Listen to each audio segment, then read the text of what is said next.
iniciando mais um programa, Conheça Seus Direitos, o canal de comunicação com a população a fim de apresentar os seus direitos. O tema de hoje, o Estatuto da Criança e do Adolescente. E para falar sobre esse assunto, convidamos a conselheira tutelar, Romária Evangelista. Romária, primeiramente, muito obrigado por ter aceitado o nosso convite. Eu que agradeço, é um prazer. Romária, agora, no dia 13 de julho deste mês, portanto, o Estatuto da Criança e do Adolescente completou 30 anos.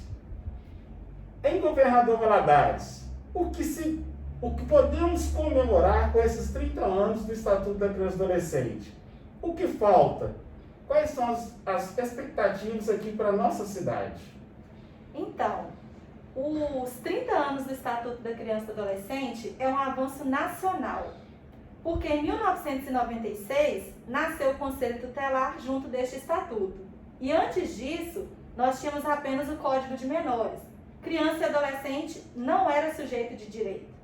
A partir deste momento, criança e adolescente passou a ser sujeito de direito, deixando de ser apenas um objeto, deixando de ser aquele ser que tinha dentro da família apenas com obrigações, né? E dentro do nosso município, a partir do momento que o Conselho Tutelar recebe uma demanda, ele precisa requisitar serviços.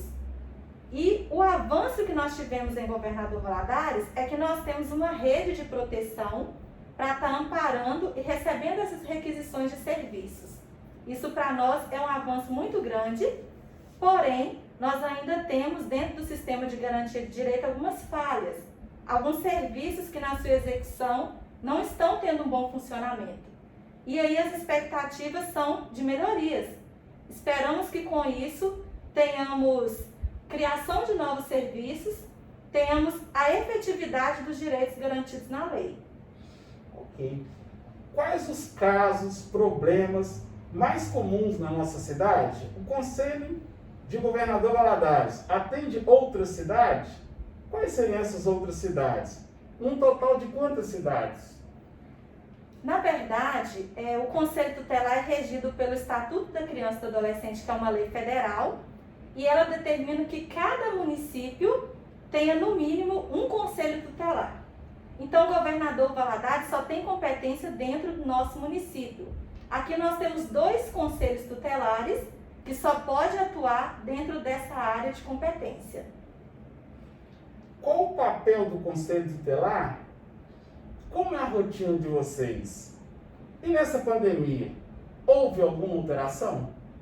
Então, em relação à questão das demandas que a gente tem atendido com maior frequência, né, que foi a pergunta anterior, nós temos as situações de conflitos familiares, que deixamos claro que guarda judicial, visitação são questões apenas para o judiciário, mas nós também servimos a mérito de orientação quando tem algum direito violado.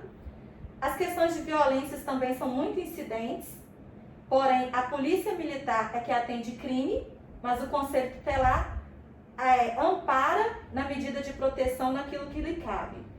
Com relação à pandemia, houve alguma alteração na rotina de vocês em virtude da pandemia? Em relação à pandemia, o Conselho Tutelar é um órgão essencial e ele não parou, nem um dia.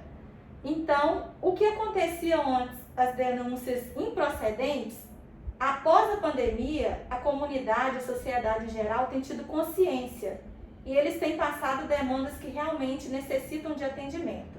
Isso é muito importante para nós. Quais as atividades que vocês executam? O que fazem? Como atuam?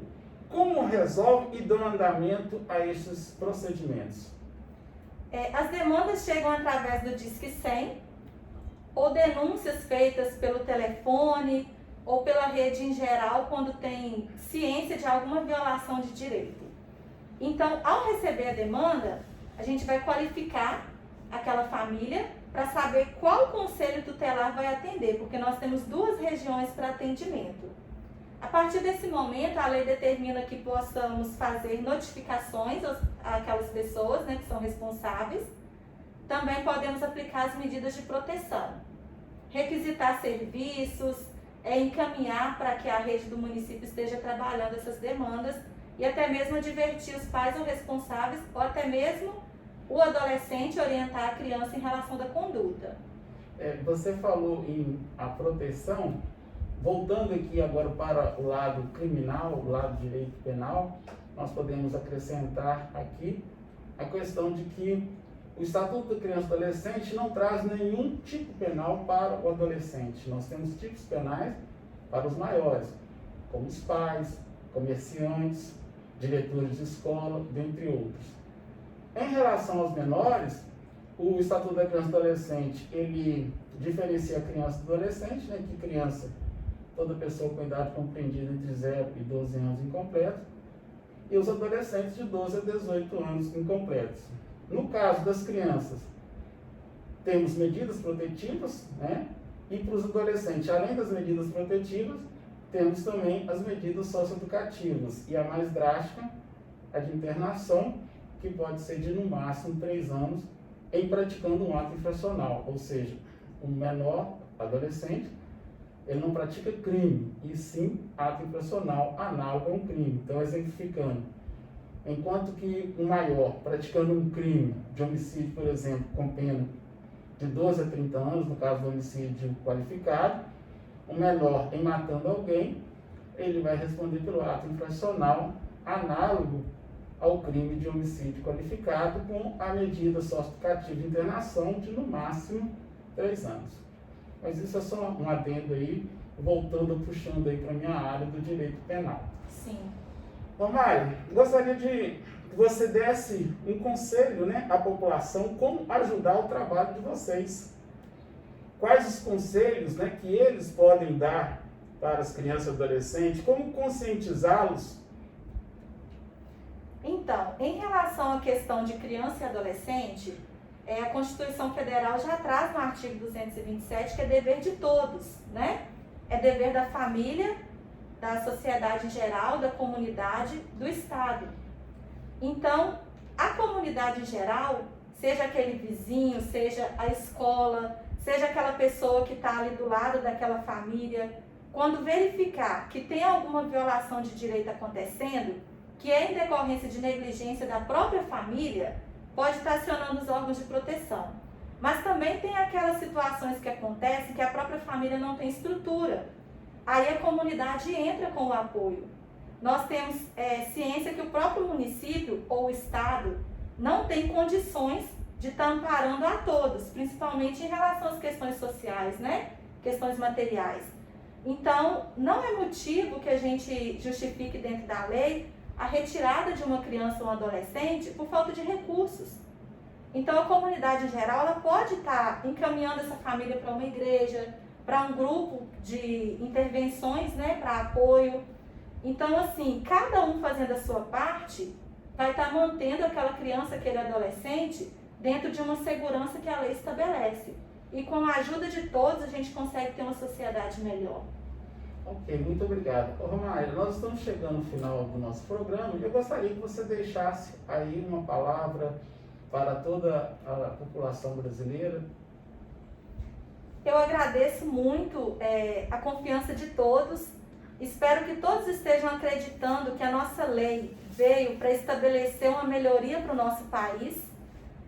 Conforme o doutor Evandro falou da questão do ato infracional, é algo que compete ao Judiciário, ao Ministério Público, às polícias, né?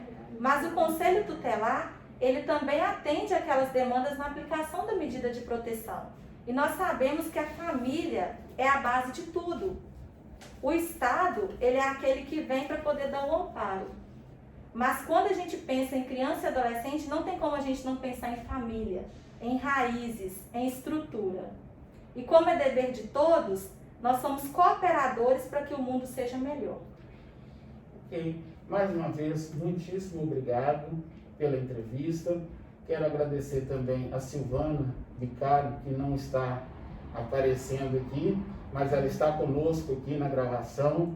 Muito obrigado. E também extensivo a todos os demais conselheiros de Valadares que têm desempenhado um excelente trabalho aqui na nossa cidade.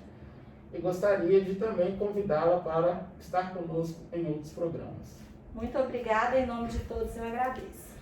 Eu gostaria agora de pedir a todos que gostaram do nosso vídeo, que curta, comente, compartilhe.